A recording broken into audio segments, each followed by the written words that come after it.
सियासत एक्सप्रेस को पेश करने में ताउन किया है elite spine and pain management centre.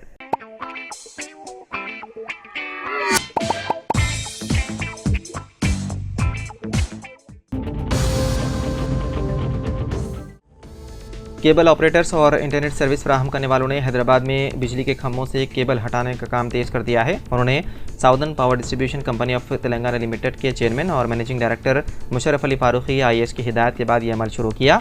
कुछ इंटरनेट फराहम करने वालों ने हैदराबाद में केबल हटा दी है।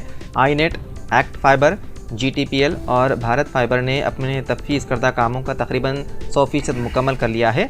दीगर नुमाइंदों ने जिन्होंने कल CMD के दफ्तर में मीटिंग में शिरकत की, उन्होंने तस्दीक की कि सड़कों पर तकरीबन 50% खंभों से केबल्स हटा दिए गए हैं। उन्होंने बाकी काम मुकम्मल करने के लिए मज़ीद वक्त की दरख्वास्त की।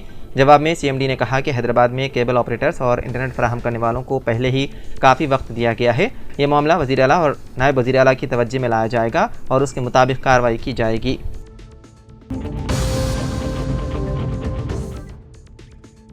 महाराष्ट्र में मीलादुन्नबी की तकरीबात का अहतमाम 16 सितंबर के बजाय 18 सितंबर को किए जाने का फैसला। महाराष्ट्र में ईद मिलादुन्नबी सल्लल्लाहु अलैहि वसल्लम की तकारीब 16 सितंबर के बजाय 18 सितंबर को मनाने का फैसला किया गया है, क्योंकि उस वक्त गणेश विसर्जन की तकरीबात भी मुनक़िद हो रही है। ये फैसला गुज़िश्ता शब इजलास में खैर सगाली, भाईचारे और इंतजामिया और पुलिस के सहूलतों के पेश नज़र किया गया। साबिक़ वज़ीर और रियासती कांग्रेस के वर्किंग कमेटी के रुकन मोहम्मद आरिफ नसीम खान ने वज़ीर आला और रियासत के नायब वज़ीर आला से दरख्वास्त की है कि 18 सितंबर को आम तातील का ऐलान किया जाए। उन्होंने एक ख़त लिखकर महाराष्ट्र में ईद मिलादुन्नबी सल्लल्लाहु अलैहि वसल्लम की तातील 16 सितंबर के बजाय 18 सितंबर को रखने का किया मुतालबा।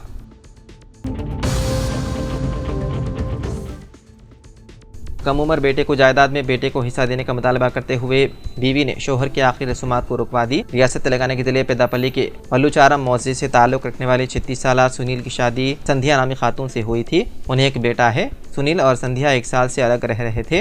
3 दिन कबल खराबी सेहत की वजह से शोहर की मौत हो गई थी। पेदापल्ली जिले के मंथनी मंडल में दरियाए गोदावरी के किनारे उसके आखिरी रसूमात अंजाम देने की तैयारियां की जा रही थी। शोहर की मौत की इत्तला के साथ ही संध्या अपने बेटे के साथ वहां पहुंच गई और उसने अपने बेटे को जायदाद में हिस्सा देने का मुतालबा करते हुए आखिरी रसूमात में रुकावट पैदा कर दी। खातून की इस हरकत पर मुकामी अफराद और मुतवफ़ी के रिश्तेदार हैरतज़दा रह गए।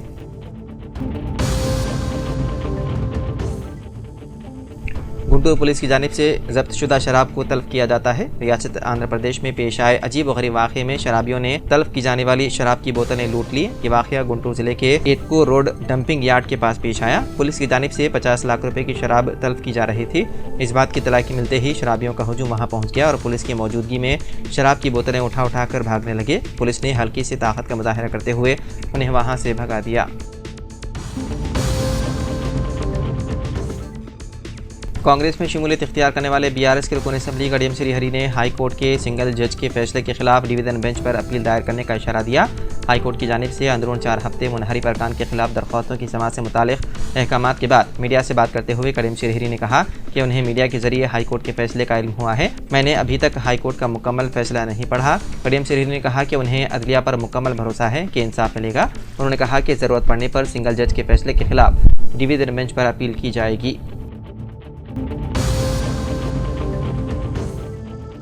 मणिपुर के शांतिपुर इलाके में 7 सितंबर को मशकूक इंतहा पसंदों के ज़रिए अगवा किए गए फ़ौज के सुबुकदोश एक जवान की नाश 2 दिनों की तलाशी मुहिम के बाद मिल चुकी। इस मामले में एक पुलिस ऑफिसर ने बताया है कि जवान की नाश पीर को इम्फाल मगरिब और कांगपोकपी ज़िले के दरमियान एक सरहदी इलाके में मिली। हालांकि पुलिस के ज़रिए अभी तक मौत की तफसील नहीं दी गई।